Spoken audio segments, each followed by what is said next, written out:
Dan dalam hadis Nabi SAW bersabda, diriwayatkan oleh Sayyidah Aisyah Ummul Mukminin, "Ma min musibatin tusibul muslim illa kafarallahu biha anhu hatta syaukati yushakuha." Rasulullah SAW dalam hadisnya menjelaskan kepada kita, "Ma min musibatin", tidak ada suatu musibah yang menimpa seorang muslim kecuali apa? Menjadi penyebab daripada dihapusnya atau diampuninya dosa-dosanya. Bahkan sebiji duri yang menusuk dirinya, satu biji duri yang menusuk tubuh manusia, itu bagian daripada musibah.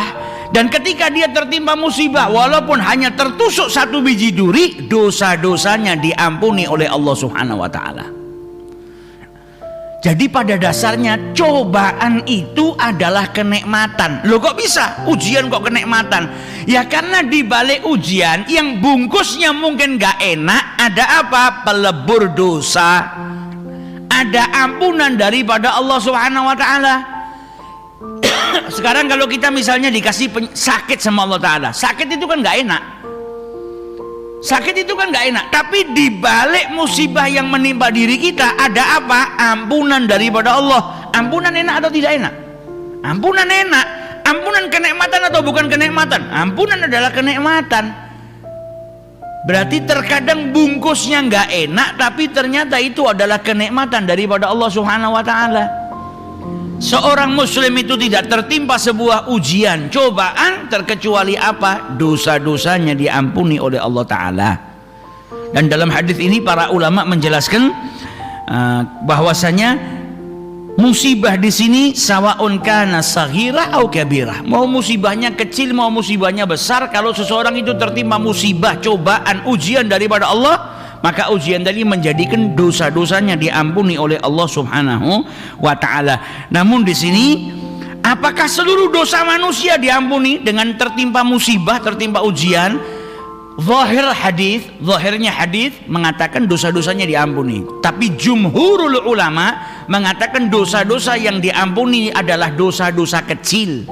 Adapun dosa-dosa besar, maka dia harus bertaubat kepada Allah Subhanahu wa Ta'ala.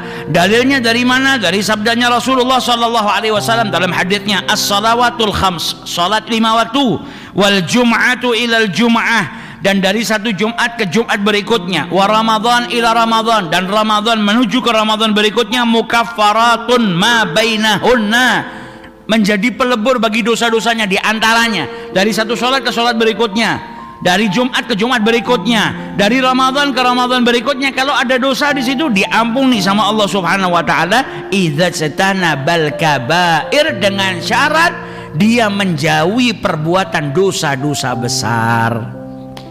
Nah, di sini para ulama menyimpulkan ketika seseorang tertimpa musibah, dosanya diampuni, tapi bukan semua dosa, dosa-dosa kecil. Dosa-dosa kecilnya yang diampuni oleh Allah Subhanahu wa Ta'ala. Adapun dosa besar, kalau dia mau dapat ampunan dari Allah Ta'ala, ya dia harus bertaubat. Bertaubat kembali kepada Allah Subhanahu